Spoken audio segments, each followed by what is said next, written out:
जय श्री गणेश। जय माता दी। नमस्कार दोस्तों, स्वागत है आपका अपने चैनल पंडिताइन जी 88 में। आज की इस वीडियो में हम जानेंगे रक्षाबंधन 2026 में आखिर राखी किस दिन बांधी जाएगी, 27 अगस्त या 28 अगस्त।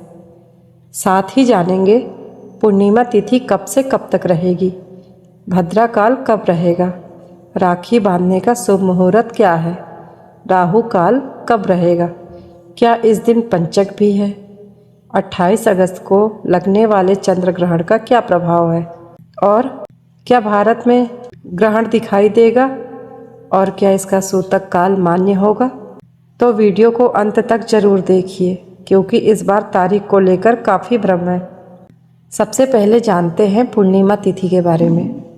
हिंदू पंचांग के अनुसार श्रावण शुक्ल पक्ष की पूर्णिमा तिथि 27 अगस्त 2026 को लगभग सुबह 9:08 से शुरू होगी और 28 अगस्त 2026 को सुबह 9:48 पर समाप्त होगी।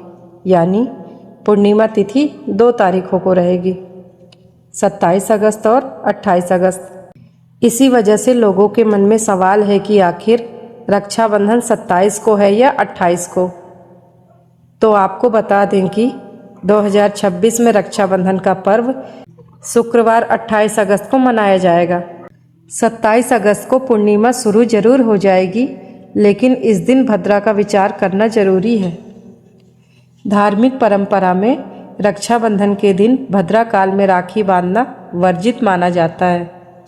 पंचांग गणना के अनुसार इस बार भद्रा 27 अगस्त को पूर्णिमा के साथ जुड़ी हुई है और 28 अगस्त के सूर्योदय से पहले समाप्त हो जाती है।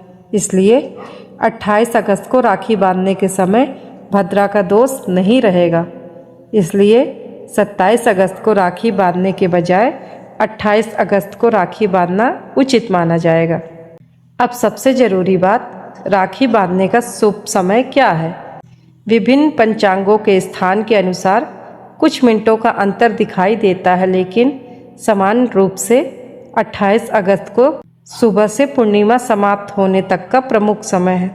5:57 से 9:48 तक राखी बांधने का शुभ मुहूर्त दिया गया है। कुछ शहरों में कुछ मिनटों की आगे पीछे हो सकती है, इसलिए आप अपने शहर से बिल्कुल सटीक समय के अनुसार राखी बांधना चाहते हैं तो स्थानीय पंचांग का समय देखना सबसे अच्छा रहेगा। 28 अगस्त 2026 को राहु काल भी रहेगा। उदाहरण के लिए कई पंचांगों में इस दिन लगभग 10:46 से 12:22 तक के आसपास राहु काल दिया गया है। लेकिन ध्यान देने वाली बात यह है कि पूर्णिमा तिथि ही सुबह 9:48 पर समाप्त हो रही है। इसलिए अगर आप सुबह के शुभ समय में राखी बांध देती हैं तो राहु काल की चिंता नहीं करनी पड़ेगी। राहु काल में राखी बांधने से बचना चाहिए, ऐसी धार्मिक मान्यता है। क्या इस बार पंचक भी है? जी हाँ, 28 अगस्त के आसपास पंचक का प्रभाव भी बताया जा रहा है। इसी वजह से इस बार रक्षाबंधन को लेकर लोगों के बीच और भी ज़्यादा भ्रम है। लेकिन रक्षाबंधन के लिए सबसे प्रमुख विचार पूर्णिमा तिथि और भद्रा का माना जाता है। इसलिए केवल पंचक की वजह से राखी को टालने की ज़रूरत नहीं बताई जा रही है। 28 अगस्त को उचित समय में राखी बांधी जा सकती है। अब बात करते हैं उस चीज़ की जिसकी वजह से इस साल रक्षाबंधन और भी खास हो गया है। 28 अगस्त 2026 को चंद्र ग्रहण भी होने वाला है। यह आंशिक चंद्र ग्रहण होगा। खगोलीय गणना के अनुसार उपछाया ग्रहण लगभग सुबह 6:53 से 6:54 तक शुरू होगा। आंशिक ग्रहण लगभग 8:03 से 8:04 में शुरू होगा। ग्रहण का अधिकतम चरण लगभग 9:42 से 9:43 तक रहेगा और आंशिक ग्रहण लगभग 11:21 से 11:22 में समाप्त होगा। लेकिन यहाँ एक बहुत ही महत्वपूर्ण बात है, यह चंद्र ग्रहण भारत में दिखाई नहीं देगा। ग्रहण के समय भारत में चंद्रमा क्षितिज के नीचे रहेगा, इसलिए भारत से यह ग्रहण दिखाई नहीं देगा। क्योंकि यह ग्रहण भारत में दिखाई नहीं देगा, इसलिए सामान्य धार्मिक मान्यताओं के अनुसार भारत में इसका सूतक काल्यमान नहीं माना जाएगा। इसलिए केवल ग्रहण के नाम से डरने की आवश्यकता नहीं है। और सबसे महत्वपूर्ण बात, राखी बांधने का जो शुभ समय सुबह पूर्णिमा समाप्त होने से पहले है, उसे ग्रहण की दृश्यता के कारण भारत में रोकने की आवश्यकता नहीं बताई जा रही है। तो दोस्तों, एक बार फिर पूरी बात आप बहुत आसान शब्दों में समझ लीजिए।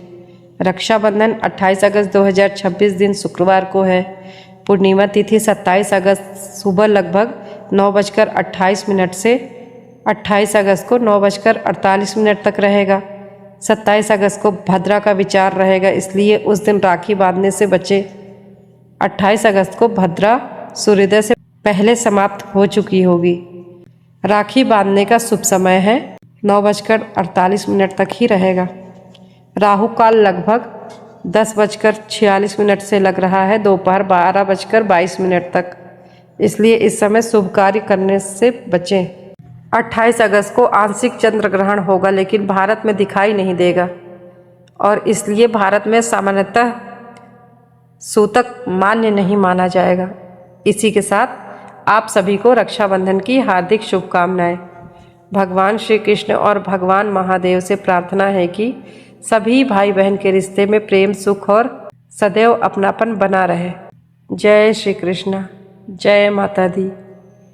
अगर आपको यह जानकारी उपयोगी लगी हो तो वीडियो को लाइक करें, शेयर करें और पंडिताइन जी 88 चैनल को सब्सक्राइब जरूर करें। धन्यवाद।